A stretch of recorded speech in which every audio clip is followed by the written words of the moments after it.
हरे कृष्णा। आप सब लोग का स्वागत है भक्ति वैभव कोर्स में। हम लोग स्टडी कर रहे हैं श्रीमद् भागवत महापुराण। हम लोग लास्ट टाइम तीसरे स्कंद के 5वें अध्याय में रुक गए थे।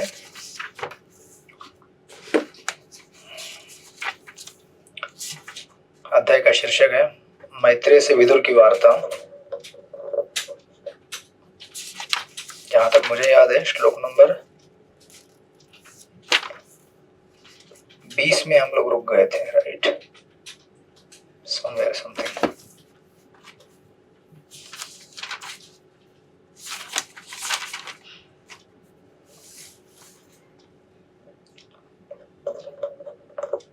अगर आपको याद आ रहा है तो हरे कृष्णा।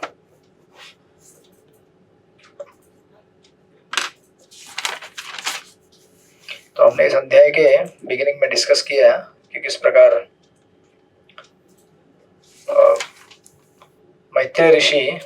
विदुर जी मैत्रेय ऋषि के पास जाकर वार्तालाप करते हैं ये, और मैत्रेय जी को विदुर के पास जाने के लिए उद्धव जी कहते हैं कि आप जाके ये जो कथा है वो कीजिए, राइट?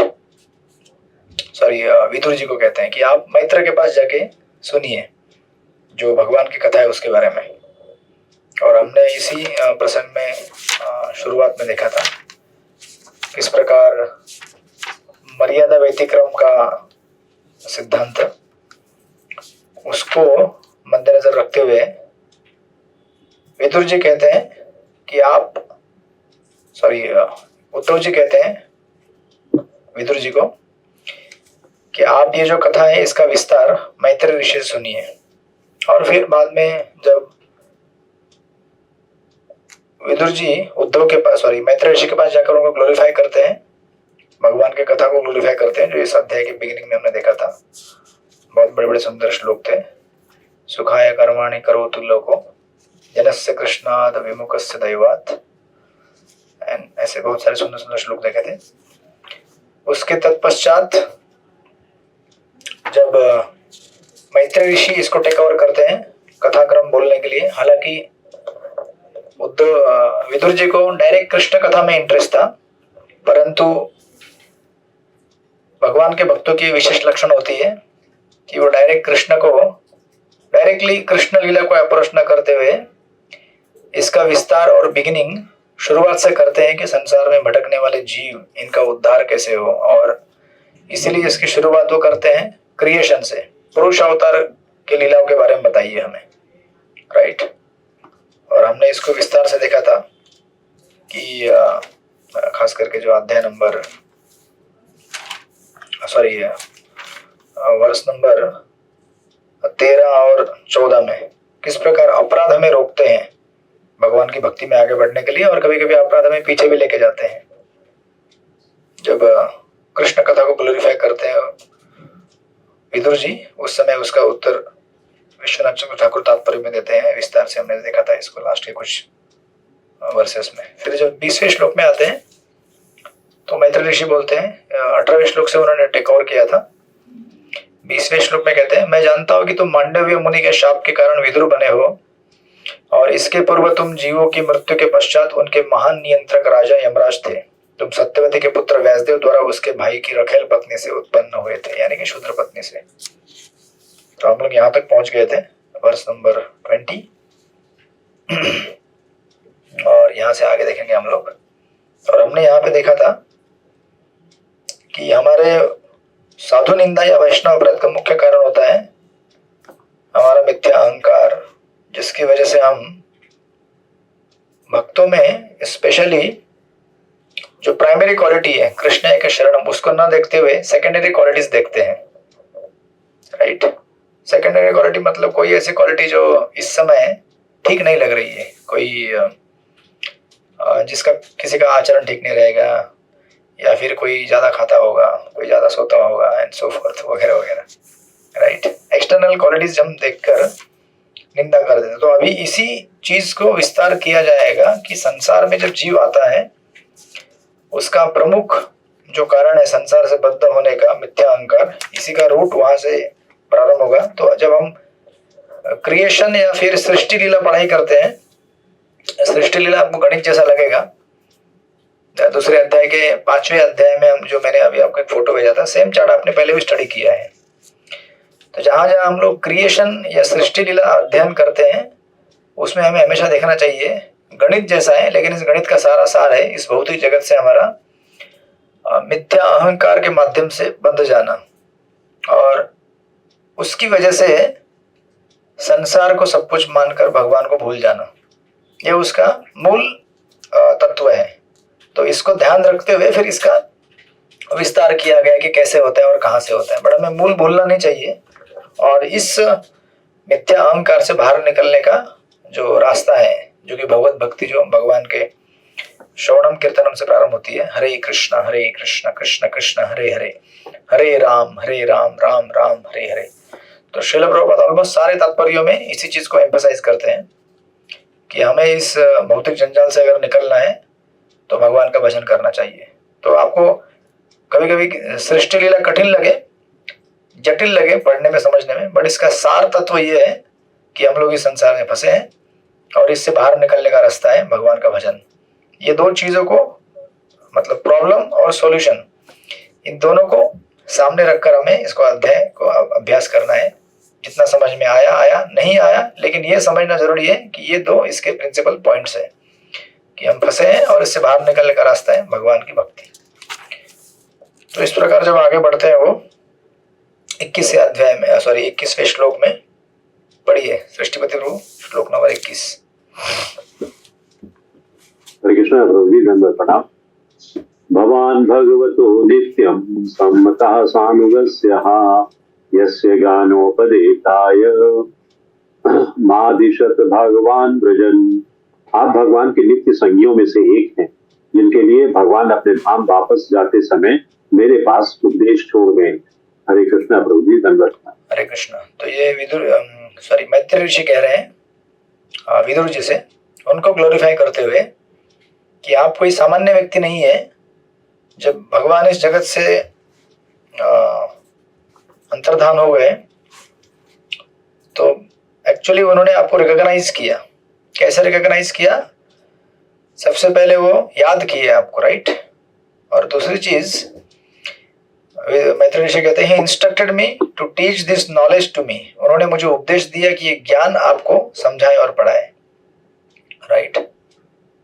सो एक्चुअली देखा जाए तो भगवान डायरेक्टली मैत्री ऋषि से बोले नहीं थे, राइट। भगवान उद्धव जी से बात किए थे और मैत्री ऋषि बाजू में बैठे थे। बट ये भगवान की अद्भुत शक्ति है, एक साथ दोनों चीजें हो जाती है कि मैत्री ऋषि बाजू में बैठे हैं, भले उनको डायरेक्टली एड्रेस ना किया हो, फिर भी उनको भगवान ने ऐसा अनुभूत होने नहीं दिया कि उनको एड्रेस नहीं किया गया है। बट फिर भी उद्धव चूंकि भगवान के विशुद्ध भक्त हैं, उनको डायरेक्टली एड्रेस किया गया था, राइट।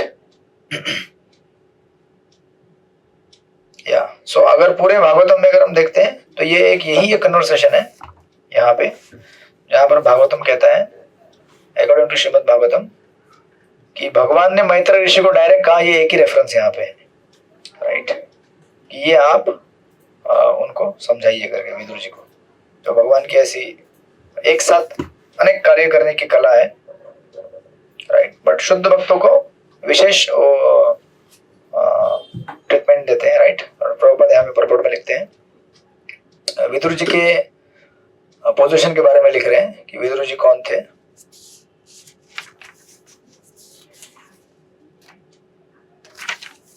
पीछे भी उन्होंने कहा था और उसको यहाँ पे इलेबोरेट कर रहे हैं। मृत्यु के पश्चात जीवन के महान नियंत्रक यमराज जीवों के अगले जीवन के भाग्य का निर्णय करते हैं, right, depending on his karma and activities. वे निश्चय ही भगवान के प्रतिनिधियों में सर्वाधिक विश्वसनीय है। यहाँ तक कि गरुड़ पुराण में यह वर्णन है कि जब जीव इस जगत से इस प्रेजेंट शरीर से जब निकलता है तो दोनों जीव यमराज के पास जाते हैं, पुण्यवान और पाप करने वाले दोनों। और फिर वहां से उनका नेक्स्ट जर्नी स्टार्ट होता है। जो पुण्यवान रहेगा वो पुण्य और उसके हिसाब से उन चीजों को प्राप्त करेगा, जो पाप किया है उसको नरक में उसके हिसाब से सजा भुगतने के बाद वहां से फिर बाहर निकल के अकॉर्डिंगली उसका नेक्स्ट जर्नी स्टार्ट होगा।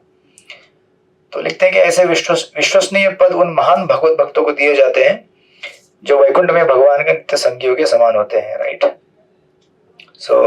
चूंकि विदुर उनमें से एक थे, अतः वह वैकुंठ वापस जाते समय भगवान मैत्रेय के पास विदुर के लिए उपदेश छोड़ते गए, लाइक दैट। और प्रभुपाद एक चीज सुंदर लिख रहे हैं लास्ट के 3 लाइनों में, वो कहते हैं कि भगवान के नित्य संगी भौतिक जगत में कभी जाते नहीं, और अगर जाते हैं तो किसके लिए जाते हैं? वो कहते हैं किसी प्रशासनिक पद का भार संभालने नहीं।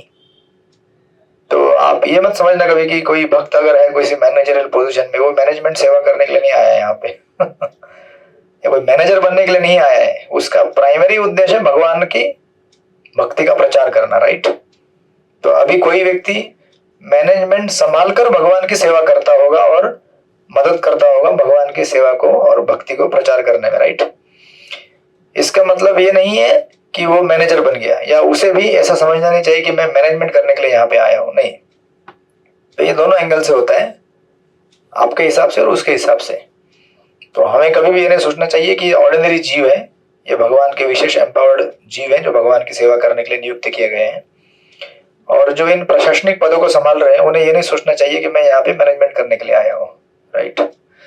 मैं यहाँ पे क्या करने के लिए आया हूँ? भगवान का केवल संदेश देने के लिए आया हूं। तो प्रभुपाद लिखते हैं अपितु भगवान का सानिध्य प्राप्त करने अथवा मानव समाज में भगवान के संदेश का प्रसार करने के लिए वे आते हैं।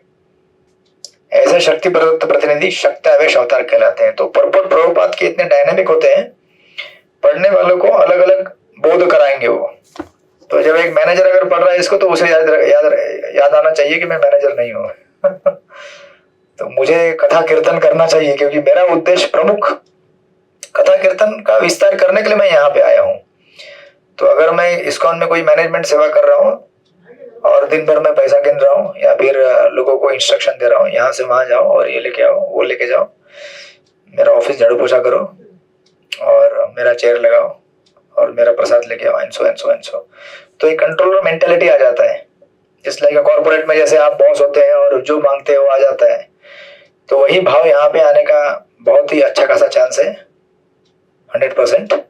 उस भाव को करेक्शन करने के लिए ऐसे प्रभुपाद के परपुट जब हम पढ़ते हैं तो हमें एक रिमाइंडर आता है कि हाँ, हम लोग यहाँ पे किसी कंपनी में नहीं है, हम यहाँ पे कथा कीर्तन का प्रचार करने के लिए आए हैं। तो उसको भी बोध होता है कथा कीर्तन करना चाहिए, मैं मैनेजर नहीं हूँ, मैं सेवक हूँ, राइट।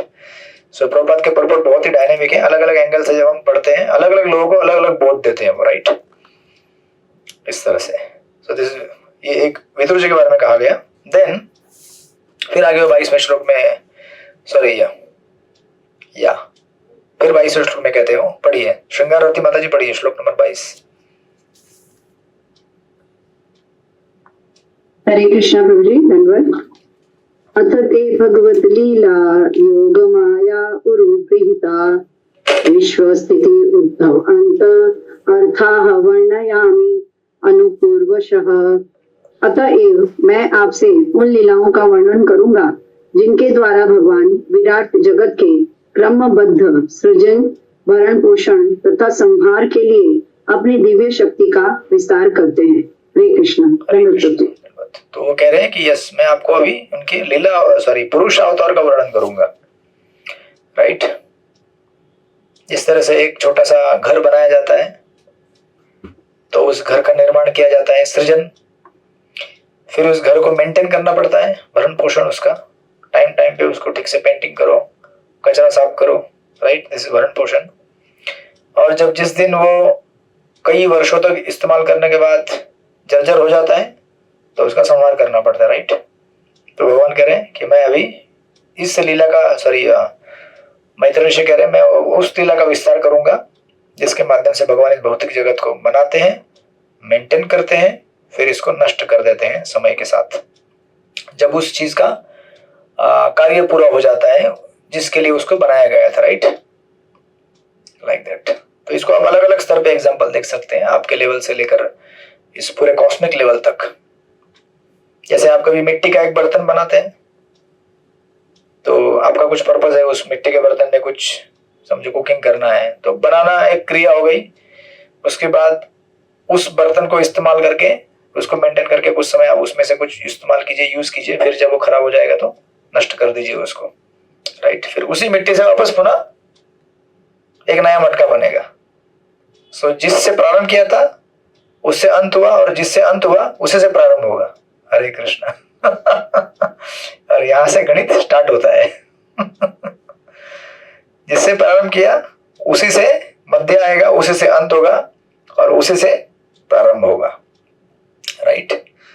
सो ये आप डरिए मत, ये आपने ऑलरेडी देख चुके हैं, समझ चुके हैं। ये खाली हम लोग प्रभुपाद के परपोर्ट्स को अच्छी तरह से विस्तार से पढ़ने के लिए पढ़ेंगे इसको, बट ये प्रक्रिया आप ऑलरेडी 5वें अध्याय में 2 स्कंद के विस्तार से सुन चुके हैं। अगर आप उसी लेक्चर्स को पुनः सुनेंगे तो पूरा रिवाइज हो जाएगा, पूरा रिपीट विस्तार से। बट इस तरह से आदि मध्य अंत, फिर अंत से फिर आदि, तो इस तरह से यहाँ पे ये दिया गया है। फिर आगे कहते हैं 23वें श्लोक में, जैसा प्रभुपाद कहते हैं, सर्वशक्तिमान भगवान अपनी विभिन्न शक्तियों के द्वारा अपनी इच्छा अनुसार कुछ भी कर सकते हैं, राइट। कुछ भी कर सकते हैं मतलब वही, मिट्टी से घड़ा बनाते हैं, घड़े को फोड़ देते हैं, फिर घड़े से मिट्टी बनाते हैं, फिर मिट्टी से घड़ा बनाते हैं। हरे कृष्णा। उसी मिट्टी से जीव बनाते हैं, उसी मिट्टी से निर्जीव वस्तु को बनाते हैं, और निर्जीव से सजीव, सजीव से निर्जीव, ऑफ कोर्स जब आत्मा का प्रवेश होगा उसमें तब। इस तरह से शक्तियों का इस्तेमाल करके विराट जगत की सृष्टि उनकी योग माया शक्ति द्वारा की जाती है, right, like that. And then फिर वो 23वें श्लोक में कहते हैं, पढ़िए वेंकटेश अवतार प्रभु, श्लोक नंबर 23 पढ़िए। हरे कृष्ण प्रभु, दंडवत प्रणाम। दंडवत प्रणाम। भगवान एक आस इदम अग्रे आत्मा आत्मानं विभु आत्मा इच्छा अनुगते आत्माना नामति उपलक्षण। सर्व जीवांचे स्वामी श्री भगवान सृष्टी निर्मितीपूर्वी एकमेव द्वितीय रूपाने अस्तित्वात होते. केवळ त्यांच्या इच्छानेच सृष्टीची निर्मिती घडून येते व पुनश्च सर्व सृष्टी त्यांच्या ठाईच लयाला जाते. अशा त्या परमात्म्याला विविध नावाने ओळखले जाते. हरे कृष्ण प्रभु, धन्यवाद. हरे कृष्ण, राइट। तो अभी तक उन्होंने विस्तार नहीं किया है, विस्तार करने के पहले भगवान का गुणगान कर रहे हैं। समस्त जीवों के स्वामी यानी कि भगवान, राइट। सृष्टि के पहले वही है, भगवान ही है और कोई नहीं है। अहम एव स एवाग्रे। तो अभी बेसिकली चतुर्श्लोकी जो भागवतम है उसका यहाँ पे विस्तार किया जा रहा है। जो हमने देखा था दूसरे स्कंद के 9वें अध्याय के 33, 34, 35, 36 3 श्लोकों में, तो वही चीज कह रहे हैं यहाँ पे विस्तार करते हुए। देखिए तो भागवतम में अलग अलग जगह पे इसका विस्तार किया जाएगा।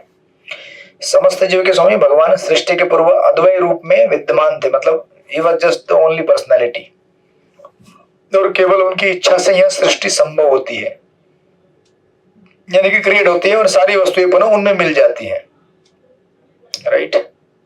और ऐसे भगवान को, पुरुष को अलग अलग नामों से जाना जाता है। तो ज्ञानी लोग इसे ब्रह्मण के रूप में जानते हैं। ज्ञानी लोग ईश्वर को ब्रह्मण के रूप में देखते हैं, ब्रह्म है ये। योगी लोग इसे परमात्मा के रूप में देखते हैं, और भक्त लोग इसे भगवान के रूप में देखते हैं। जो 3 भगवान के फीचर हैं, ब्रह्म, परमात्मा और भगवान, अलग अलग स्तर। इस तरह से इन 3 फीचर्स में लोग इनको देखते हैं, राइट। इसलिए कहते हैं, वो कहा गया है, इस परम पुरुष को विभिन्न नामों से उपलक्षित किया जाता है एज पर योर कॉन्शियसनेस, जो हमारा चेतना डेवलप हुआ है। और इसके नीचे ज्ञानी, योगी, भक्त के नीचे अगर ऊपर से आएंगे भक्त, फिर योगी, फिर ज्ञानी, इसके नीचे कर्मकांड, मतलब जो भौतिक जगत को भोगने वाले हैं, वो इसको देखते हैं कि कोई हमारा मालिक है, देने वाला। मालिक भी नहीं देखते, मतलब इसे सप्लायर की, हमको सप्लाई कर रहा है करके सामान। तो कर्मकांड के स्तर पर सकाम कर्मी जो रहते हैं वो, राइट। सो प्रभुपाद पर्पण में लिखते हैं, यहाँ पर महर्षि श्रीमद् भागवत के 4 आदि श्लोकों के अभिप्राय की व्याख्या प्रारंभ करते हैं, राइट। यानी कि जो चतुर्श्लोकी भागवतम था उसका विस्तार यहाँ पे किया जा रहा है। और प्रभुपाद यहाँ पे इस परपोर्ट में मायावाद को रिफ्यूट कर रहे हैं, कह रहे हैं, यद्यपि मायावाद निर्विशेषवाद के अनुयायियों के श्रीमद् भागवत तक पैठ नहीं है, यानी कि उनका रीच नहीं है, they can not release understand Srimad Bhagavatam. मायावादी लोगों को भागवतम से क्या लेना देना? जो भगवान के साकार रूप को नहीं मानते उनको क्या लेना देना भागवतम से? क्योंकि भागवतम किसके लिए है? भक्त और भगवान के लिए। जब भगवान को स्वीकार करोगे तभी तो भक्त होगा, और भक्त होगा तभी तो भगवान और भक्ति होगी। वो लोग मानते ही नहीं। तो प्रभुपाद कहते हैं कि मायावादी लोग एक्चुअली भागवतम तक उनका रीच नहीं है, किंतु कभी कभी वे उसके 4 आदि श्लोकों की खींचतान कर काल्पनिक व्याख्या करते हैं। तो जिसको एक्चुअली मालूम नहीं है, समझो अगर आपने कभी किसी पर्टिकुलर फूड आइटम को टेस्ट नहीं किया है और आपको कहा जाए कि इसको डिस्क्राइब करो,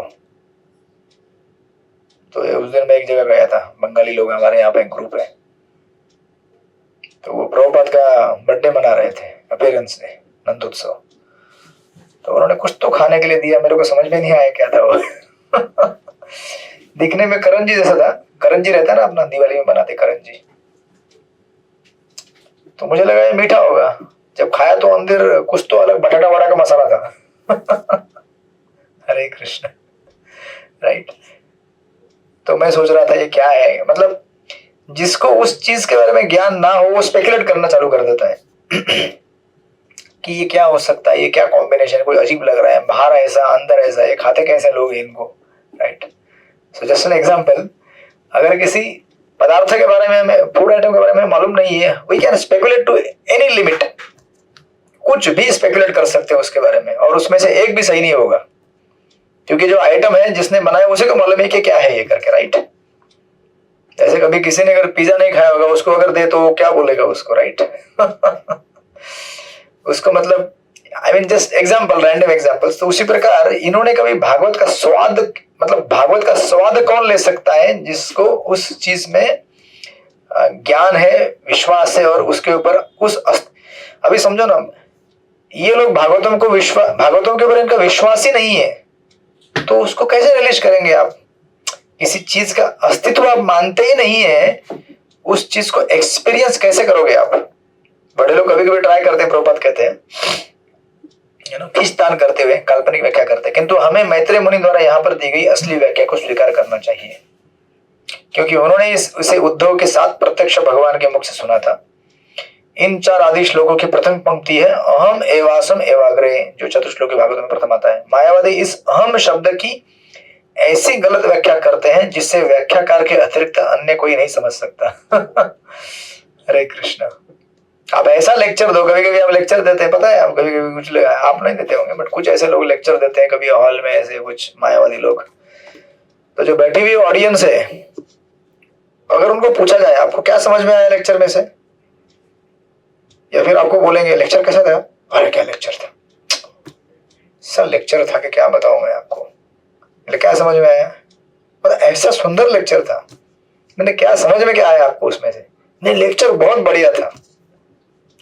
तो मतलब ये जो प्रभुपाद कह रहे हैं कि इनको ये जो व्याख्याकार है उसके अलावा और किसी को समझ में नहीं आता कि क्या बोल रहे हो, क्योंकि जो बोल रहे हैं वो ऐसा तोड़ मरोड़ के बोलेंगे, या फिर जिस चीज के ऊपर उनका समझ नहीं, जैसे यहाँ पे वो कह रहे हैं, प्रभुपाद कहते हैं यहाँ पर अहम की व्याख्या परम पुरुषोत्तम भगवान के अर्थ में की गई है, राइट। जब हम उस श्लोक पढ़ते हैं अहम एवासम एवाग्रे, भगवान बोलते हैं कि सृष्टि के पूर्व केवल मैं था, राइट। और प्रॉपर लिखते हैं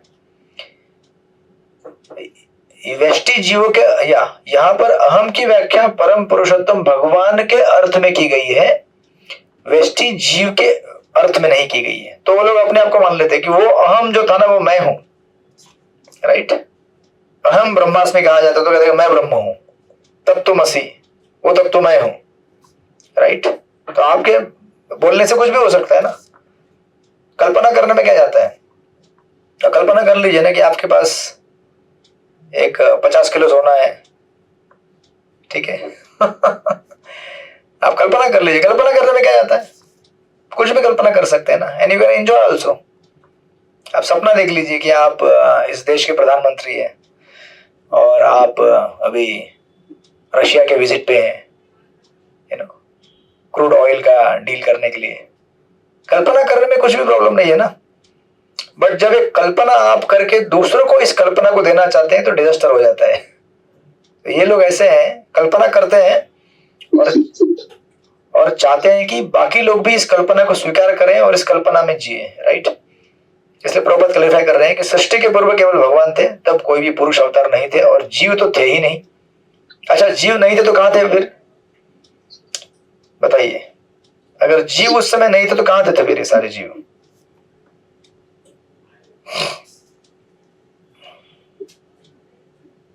भगवान के उदर में हाँ, संहार के समय भगवान उनको सब जब इनहेल हो जाता है, बराबर, भगवान ने अपने पेट में उनको संभाल लिया था। हरे कृष्णा। भगवान बोले कि चलो अभी तुम्हारा अभी ठीक से कुछ हुआ नहीं काम धंधा, आध्यात्मिक जगत तो जा नहीं सकते हो और भौतिक सृष्टि तो अभी है नहीं। तो इसलिए गीता के आई थिंक 9वें अध्याय के 9वें अध्याय का 18वां श्लोक। हरे कृष्णा। सर्वमंगल जनार्दन प्रभु। इनको म्यूट कैसे करें? म्यूट भी करने नहीं दे रहे हैं, ईश्वर बन गए। हरे कृष्णा। म्यूट ही नहीं हो रहा है। अच्छा, सारा कंट्रोल चला गया मेरे से। ओके ओके, ठीक है, अपने आप को म्यूट कर लीजिए क्योंकि मैं तो ईश्वर नहीं हूं। हरे कृष्ण। हाँ, तो उसमें गतिर्भर्ता प्रभुर साक्षी निवास शरणम स्रोत करके एक श्लोक आता है गीता के 9वें अध्याय के 18वें श्लोक में। आप कभी पढ़ लीजिएगा, वो बड़ा सुंदर श्लोक है जो इन सारे जो हम पढ़ते हैं ना अभी द्वितीय स्कंद में, तृतीय स्कंद में, सृष्टि लीला, ये सब को समराइज करता है। गतिर भरता प्रभुर साक्षी। गतिर यानी कि अंतिम लक्ष्य भगवान है, भरता भी भगवान ही है। गति मतलब जीवन का अंतिम लक्ष्य भगवान के पास जाना है। अच्छा, उसके जाने के पहले जो हम इस जगत में रहते हैं तो हमारा भरण पोषण भी वही करते हैं, राइट। जब हम इस जगत में प्रकट अवस्था में है, प्रकट अवस्था में इन द सेंस कि इस भौतिक शरीर के साथ है, राइट। निवास शरणम सुहृद ऐसा कहा जाता है। गतित भरता प्रभु साक्षी निवास शरणम सुहृद। निवास यानी कि अंतिम, अगर आपको निवास चाहिए तो भी भगवान ही बाद में आपको निवास दे सकते हैं। मतलब जैसे माता जी ने कहा कि जब सृष्टि का अंत होता है और जीव मुक्त नहीं हो सकता भौतिक जगत से, तो वह जीव भगवान के शरीर में ही जाके आराम करता है। तो चाहे यहां रहे या फिर यहां से आध्यात्मिक जगत में जाए या कहीं भी जाए, भगवान के अलावा उसका और कोई सहारा नहीं है, राइट। तो इसलिए देखिए, जब आपको ब्रॉड आइडिया होता है, पूरा अंडरस्टैंडिंग होता है, तो भागवत और गीता को पढ़ने में आनंद आता है। एक श्लोक पढ़ ले तो आपको पूरा भागवतम सामने प्रकट होता है कि किस प्रकार सृष्टि होती है, जीव आते हैं, ये सब आपके सामने पिक्चर चालू हो जाएगा। इसलिए जब आप कभी कथा में बैठे, स्पेशली ऐसा कुछ वक्त में जो कहते रहते हैं, अनुभव है उनका, मेरा भी ऐसा अनुभव है। जब हमको भागवतम पूरी तरह पढ़ लेते ठीक से, हम लोग गीता पढ़ लेते, जब हम कथा में बैठते हैं और जो कथा करते हैं वो क्या बोल रहा है, जब समझ में आता है उसका आनंद अलग लेवल का होता है। बिकॉज वी रिलेट क्या बोल रहे हैं और क्या कहां से इसको कनेक्ट किया जा रहा है, राइट। इस तरह से तो ये कहते हैं। तो इनको मायावादी लोग हो तो इसका कुछ आइडिया होता नहीं है, ये लोग अपना कल्पना करते हैं, राइट। प्रभुपाद इसलिए यहाँ पे उसको रिफ्यूट कर रहे हैं कि ये भागवतम जो है हमें मैत्रेय मुनि से लेना चाहिए, न कि इन मायावादियों से लेना चाहिए। और ऑफकोर्स देन प्रभुपाद ने सेकंड पैराग्राफ में फिर आगे क्लैरिफाई किया है कि सारे जीव सूर्य के किरणों के अणु के तुल्य हैं, राइट, और भगवान सूर्य गोलक के तुल्य हैं। तो हमने एनालॉजी बहुत बार देखा गया है। वासुदेव वा इदम अग्र आसीत न ब्रह्मा न शंकर एको वै नारायण आसीन ब्रह्मा निशान। क्योंकि प्रत्येक वस्तु भगवान से उद्भूत है, वे सदैव अकेले अद्वय रूप विद्वान रहते हैं, लाइक दैट। पढ़ लीजिएगा इसको, उसको क्लैरिफाई करते हैं आगे, राइट। एंड देन फिर आगे वो 24वें श्लोक से फिर इसका विस्तार करने के लिए आगे बढ़ेंगे। वर्स नंबर 24 पढ़िए। चित्रलेखा सखी माता जी पढ़िए श्लोक नंबर 24।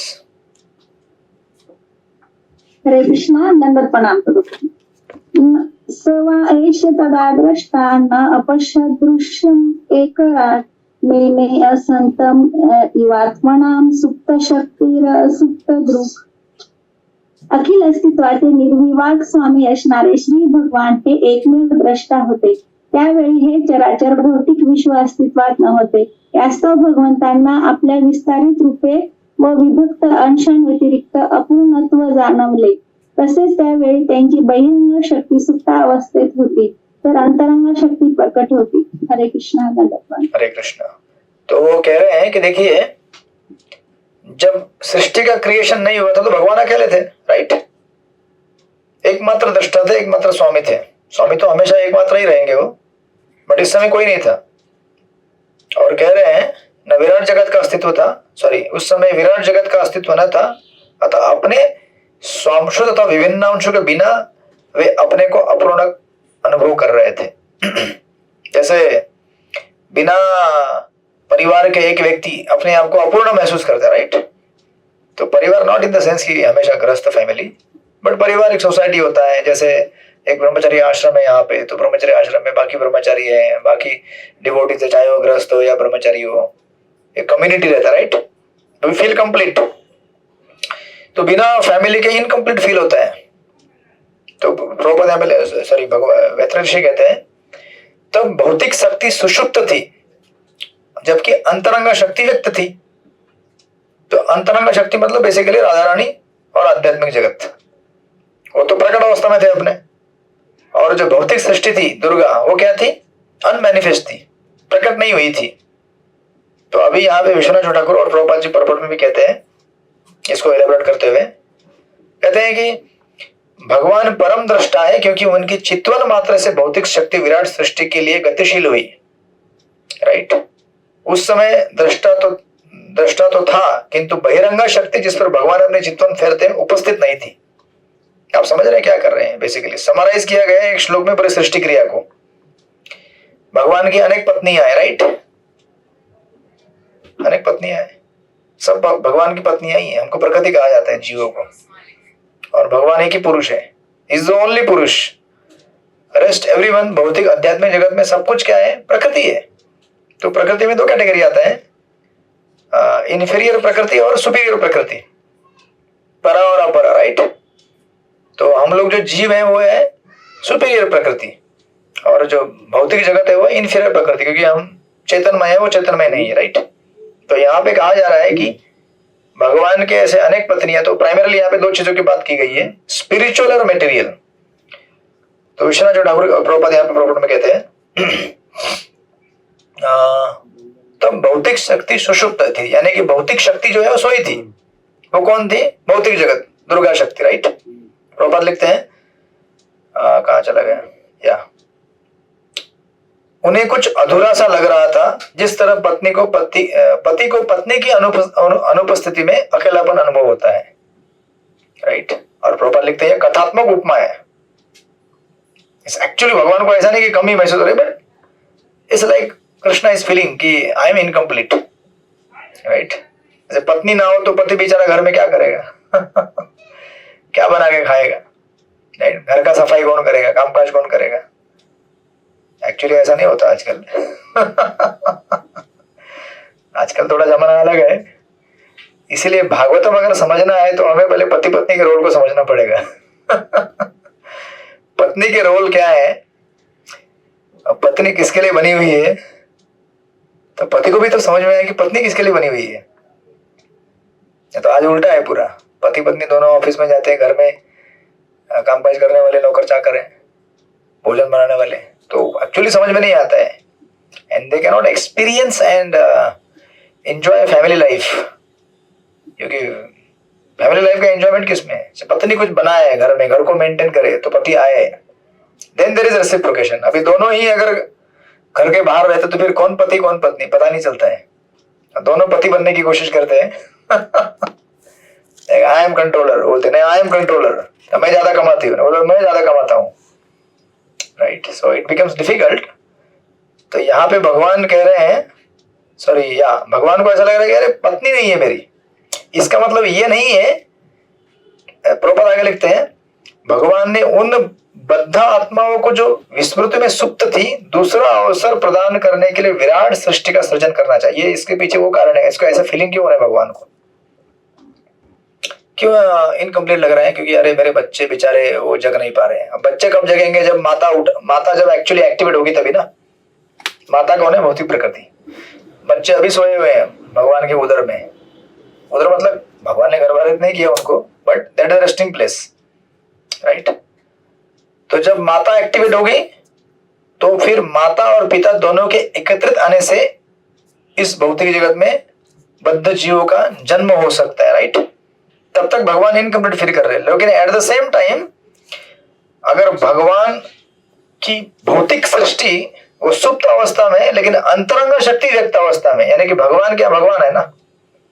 ऐसा नहीं है कि भगवान अगर समझो आज मुंबई में आए हैं तो भगवान अपने दूसरे रूप मतलब उसी रूप में गोलोक में भी बैठे हुए हैं, right. he is enjoying there at the same time, वहां पे गोलोक वृंदावन में। तो हम ऐसा नहीं बोल सकते ना कि मैं अगर आज भक्ति योग क्लास में बैठा हूं तो मैं और कहीं नहीं हूं, मैं इधर ही हूं। Right, I can not be at simultaneously at some other place, but भगवान हो सकते हैं।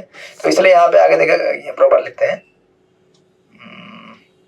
हाँ चला गया, नहीं इसमें नहीं है, या वो ट्रांसलेशन में लिखा है, विश्वनाथ ठाकुर वो परपट में कहते हैं। राइट, असुप्त द्रुप means lord has many other consorts और स्पिरिचुअल एनर्जीज, वो एक्टिव नहीं है, बट उनकी आध्यात्मिक जो शक्ति है वो एक्टिव है स्पिरिचुअल वर्ल्ड में। राइट, दैट इज अंतरंगा शक्ति। और फिर उसका उद्देश्य यहाँ पे दिया है, क्यों भगवान इनकम्प्लीट फील कर रहे हैं, उसका यहाँ पे प्रॉपर ने परपट दिया है। भगवान इतने कृपालु हैं कि ऐसी सृष्टि की अनुपस्थिति में ऐसा अनुभव करते हैं कि जैसे कि किसी वस्तु की कमी हो, और इस तरह सृष्टि की रचना होती है। यद्यपि अंतरंगा शक्ति की सृष्टि व्यक्त थी, किंतु दूसरी शक्ति सुप्त प्रतीत हो रही थी। भगवान उसे जगाकर गतिशील बनाना चाहते थे, जिस तरह पति अपनी सोई हुई पत्नी को रमण करने के लिए जगाना चाहता है। बट एक्चुअली भगवान को इसमें इंटरेस्ट नहीं है। भगवान को इंटरेस्ट किसमें है, इस बद्ध जीवों को जगाना है मुझे और भगवत धाम वापस लेके जाना है, ये उसके पीछे का तात्पर्य है। यह तो सुप्त शक्ति पर भगवान का अनुग्रह है कि वे उसे रमण के लिए जागृत देखना चाहते हैं, जिस तरह अन्य पत्नियां जागृत है। सारी प्रक्रिया सुप्त बद्ध जीवों को आध्यात्मिक चेतना के असली जीवन में लाने की है, जिससे वे उसी तरह पूर्ण बन सके जिस तरह के वैकुंठ लोक में नित्य मुक्त आत्माएं विचरण कर रही हैं। राइट, चूंकि भगवान सच्चिदानंद विग्रह है, अतएव वे आनंदमय रस में अपनी विभिन्न शक्तियों के हर भिन्नांश को भागीदार बनाना चाहते हैं, क्योंकि भगवान के नित्य रासलीला में भगवान के साथ सम्मिलित होना सर्वोच्च जागृत अवस्था है। राइट, ईशोपनिषद में भी एक जगह पे प्रभुपाद ये कहते हैं चीज कि हम लोग भगवान के रासलीला में भाग लेने के निमित्त मात्र बने हुए हैं, लेकिन हम लोग अभी क्या कर रहे हैं, इस भौतिक जगत के जड़ रस को लेने का प्रयास कर रहे हैं, जो कि इनकम्पैटिबल है हमारे साथ। हम लोग क्या है, चेतन है, और हम लोग जड़ वस्तु को स्पर्श करने का प्रयत्न करते हैं, और जड़ वस्तु के स्पर्श से हमारे अंदर क्या होती है, बीमारी आती है। Right, like that. तो ये इसका सारांश है। तो विश्वनाथ ठाकुर प्रभुपाद इस लोग ऐसे कहते हैं, बिना पत्नी के भगवान को अधूरा लग रहा है। राइट, मैंने आत्मानम असंतम एव, he considered himself non-existent without her mental energy, क्योंकि उस समय एक्चुअली, और ऐसा इसीलिए भी कहा गया है, क्योंकि इस समय जो कार्य है जीवों को जगाने का, वो कार्य कौन कर सकता है, दुर्गा कर सकती है। राइट, भौतिक प्रकृति कर सकती है, वो कार्य राधा रानी नहीं करेगी। पत्नियों को रोल दिए गए ना, अलग अलग सेवाएं दी गई है। तो अगर आपको आजकल इतनी पत्नियां नहीं होती, नहीं करनी चाहिए। मैं बता रहा हूँ कि चलो, ये पहली पत्नी को ये सेवा दिया, तुम झाड़ू पोछा करना घर में, ठीक है। दूसरी पत्नी को दिया, तुम भोजन बनाना, तुमको इनको अच्छा भोजन बनाना आता है, ठीक है। और झाड़ू वाले को झाड़ू करना आता है अच्छा, और दोनों का रोल एक्सचेंजेबल नहीं है। झाड़ू करने वाले अगर भोजन बनाने बैठ जाए तो 1 घंटा बर्तन किसी ने भी लगा देगी। कुछ लोग ऐसे होते, कुछ भक्त ऐसे होते हैं, उनको मतलब जिस फील्ड का एक्सपर्ट है उसी में लगाना चाहिए। क्लीनिंग करने का ज्यादा आदत जिसको होता है, उसको कुकिंग में लगा दीजिए, दिन भर कुकिंग क्लीनिंग करते बैठेगा। प्रसाद लेने के लिए आएंगे तो बोले प्रसाद के नहीं, अभी बर्तन साफ कर रहा हूँ, मतलब कर रहे हो, जो भी रहेगा। तो ऐसे अनेक अनेक पत्नियों के अलग अलग सेवा है। किसी को झाड़ू पोछा लगा दिया, किसी को कुकिंग के लिए लगा दिया, किसी को बर्तन धोने के लिए लगा दिया, किसी को सब्जी लाने के लिए लगा दिया। तो इस समय इस भौतिक सृष्टि का अगर विस्तार करना है, तो ये विस्तार कौन कर सकता है, केवल दुर्गा शक्ति कर सकती है। राइट, तो राधा रानी रोल प्ले नहीं कर सकती, क्योंकि राधा रानी कर नहीं पाएगी। हरे कृष्णा, क्यों नहीं कर पाएगी? क्योंकि जीवों के साथ जितना कठोर होना है, दंडनीय होना है, वैसा कड़क, आई वांट टू से कि वो उग्र रूप नहीं ला सकती वो। राइट, तो उग्र रूप कौन ला सकता है, दुर्गा ला सकती है। हालांकि वही विस्तार है, सेम राधा रानी है जो दुर्गा में अपने आप को विस्तारित करती है, परंतु उस रूप में नहीं कर सकती वो। उस रूप में तो कितना भी जीव गलती करे उसको, इसलिए देखिए ये सीक्रेट है चैतन्य महाप्रभु के रोल का एक्चुअली देखा जाए तो, दैट्स व्हाई। इसलिए जो जीव अगर भगवान के पास जाना चाहते हैं, अगर महाप्रभु के माध्यम से अगर उसको अप्रोच करें, it becomes very easy for them. क्योंकि राधा रानी उस अवतार में राधा रानी भी है साक्षात, और राधा रानी बड़ी कृपाशाली है। कोई भी कितना भी भुलक्कड़ जी हो, कितना भी पापी हो, कितना भी कुछ भी हो, उसको माफ करके आगे लेके चली जाती है, राइट। बट अभी यहाँ पे इस समय जीवों को वो एक्सपीरियंस और वो कष्ट दोनों देना है उनको, इसलिए उसको जगाया जा रहा है। जो कार्य उस समय केवल बहिरंगा शक्ति कर सकती है, मेटल एनर्जी।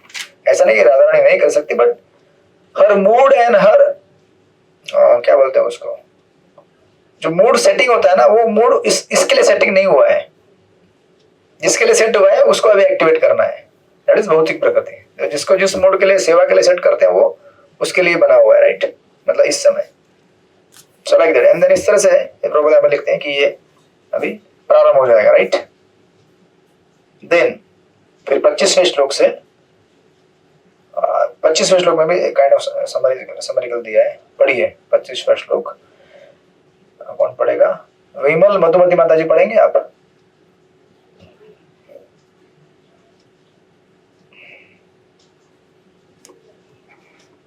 माता जी का कंट्रोल हाईजैक कर लिया किसी ने, अनम्यूट नहीं हो रहा है। नहीं, एक्चुअली मुझे नया फोन लिया था, वो फोन खराब हो गया। अच्छा ठीक है। सावेतस्य संदृष्टि शक्ति सत असत आत्मिका माया नाम महाभाग यया इदम निर्ममे विभु। श्री भगवान दृष्टा है और बहिरंगी शक्ति जो दृष्टि गोचर है, प्रगट जगत में कार्य तथा कारण दोनों रूप में कार्य करती है। हे महाभाग विदुर, यह बहिरंगी शक्ति माया कहलाती है और केवल इसी के माध्यम से संपूर्ण भौतिक जगत संभव होता है। हरे कृष्णा। हरे कृष्णा। तो दो चीज यहाँ पे, तीन चीज यहाँ पे, सॉरी दो चीजें दी गई है। भगवान दृष्टा है और बहिरंग शक्ति जो दृष्टि गोचर है, मतलब एक चीज है देखने वाली, दूसरा है देखने वाला। हरे कृष्णा। एक है जिसको देखा जाता है, दूसरा है जो देखने वाला है। तो देखने वाले कौन है? भगवान है। किसको देखा जाएगा? हरे कृष्णा। देखा किसको जाएगा? भौतिक सृष्टि को, राइट।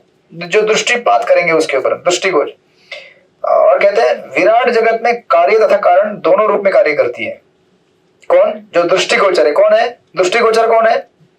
भौतिक शक्ति माया, भौतिक जगत, जिसके ऊपर भगवान दृष्टिपात करके जीवों को गर्भधारित कर देंगे, राइट।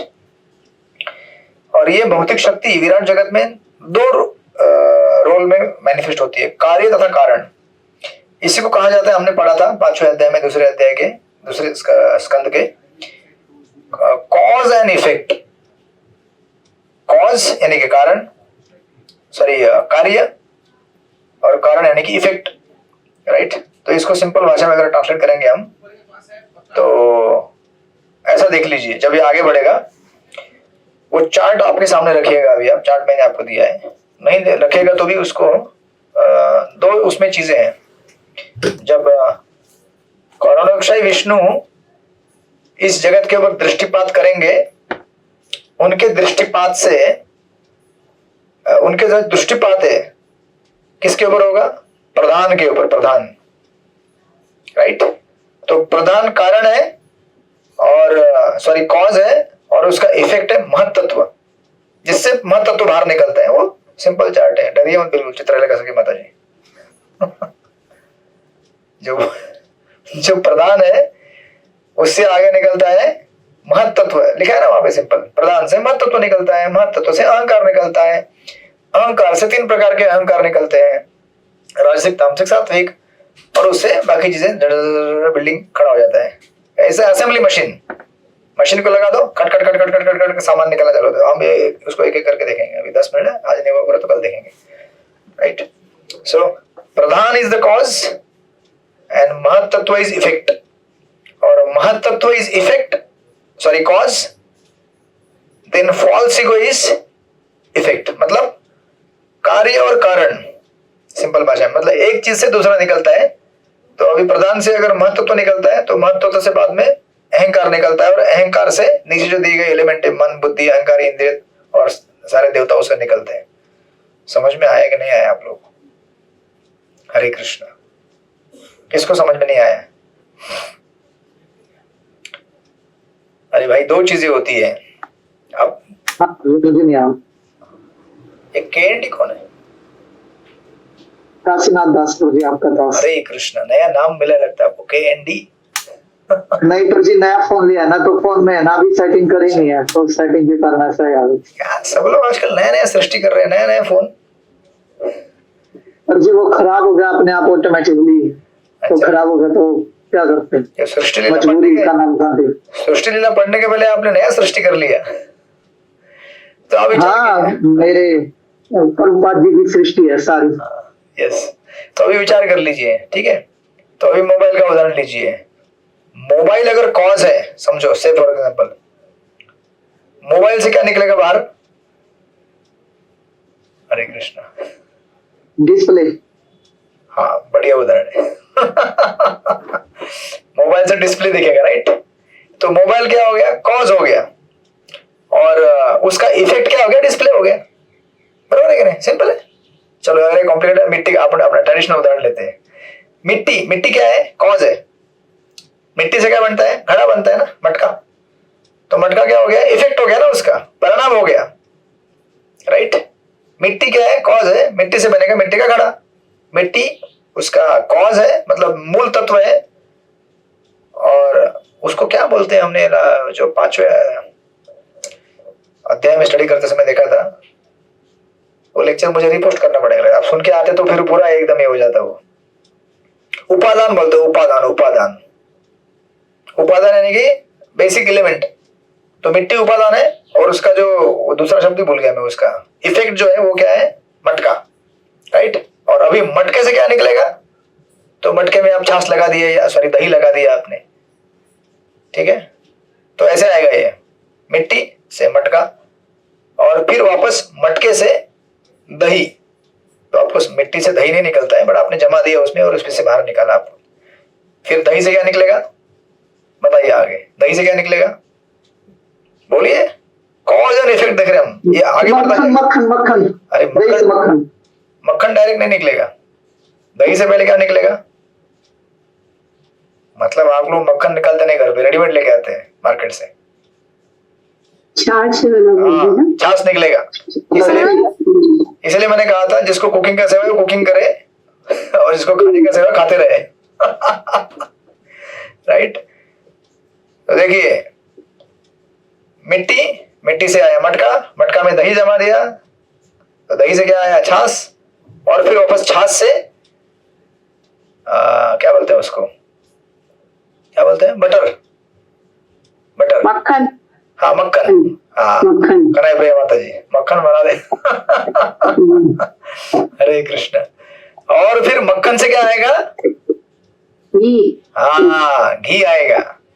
और फिर घी से क्या आएगा? घी। घी से घी आएगा।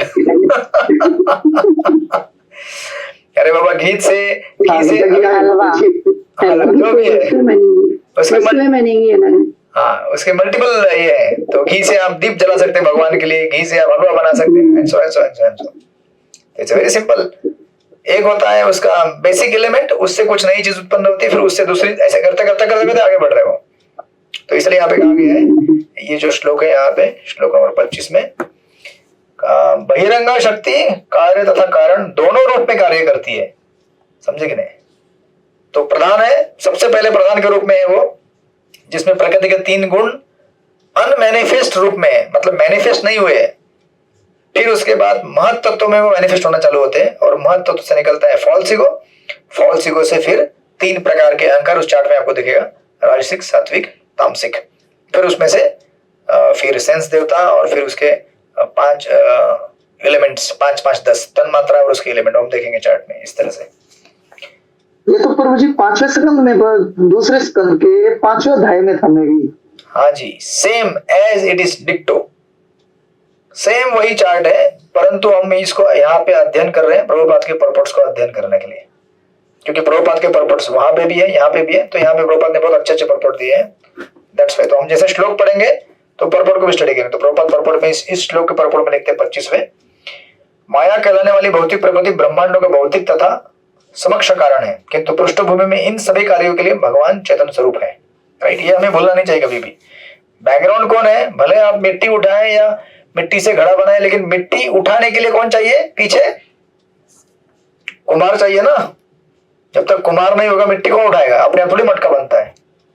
तो हमें बैकग्राउंड में कभी भी भूलना नहीं चाहिए कि बैकग्राउंड में कौन है, भगवान है, जिनकी वजह से ये भौतिक प्रकृति अस्तित्व में है, क्योंकि उनकी शक्ति है और उन्हीं की वजह से ये एक्टिवेट होती है, राइट। और ये सब क्रियाकलाएं को रूपांतरित करके संसार में इन सारी चीजों को बना रही है।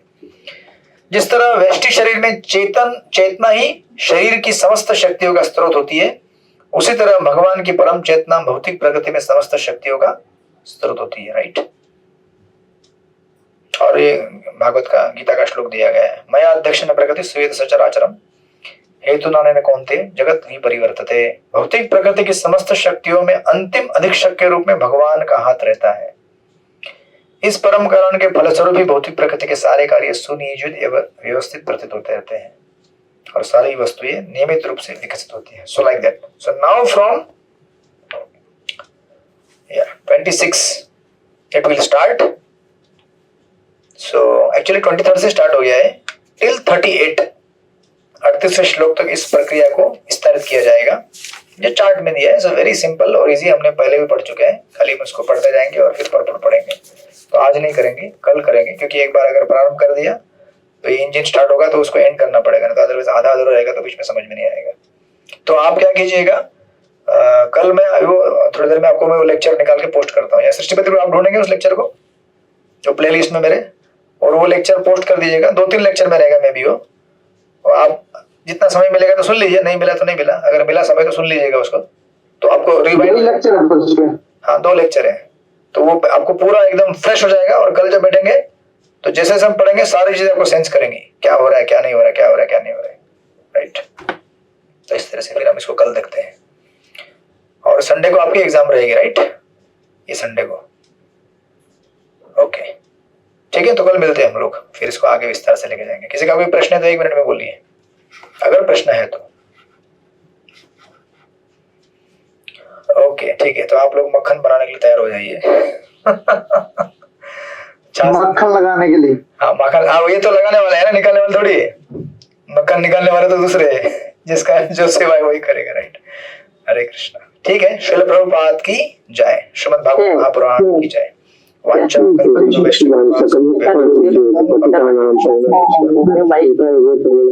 कोटि वैष्णव हरे कृष्ण दंडवत प्रणाम प्रभु। हरे कृष्ण हरे कृष्ण।